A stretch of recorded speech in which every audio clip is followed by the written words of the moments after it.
Ja tervetuloa Morjes. puolelle Olutta, seuraamaan kiitos. Oulun Raksilaan 5. SM-liigan finaalia. Kärpät vastaan. Noin. Se olisi 5 euroa. Juuri kohtapuoliin alkamassa.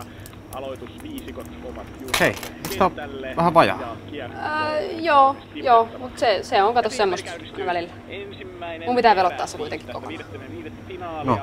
Tälleen, ai, kyllä oli todella pahan näköinen tilanne. Siellä Ohtamaa taklasi Tapparan pelaajaa. Joo, siis me ollaan tosi pahoillamme tästä vielä kyllä. hidastus siitä. Toivottavasti ei haittaa kauheasti. Lähdetään kiekkoa tuomaan ylöspäin ja osuiko se päähän? Onko se pomppii maaliin? Tappara nousee 3-1 johtoon. 5. finaalissa. Uskomatonta työskentelyä. Joo, tää häiriö korjaantuu ihan pian kyllä. Sieltä hän virnistää kuin pikkupoika konsanaan. Ylihuomenna taas. Moi moi!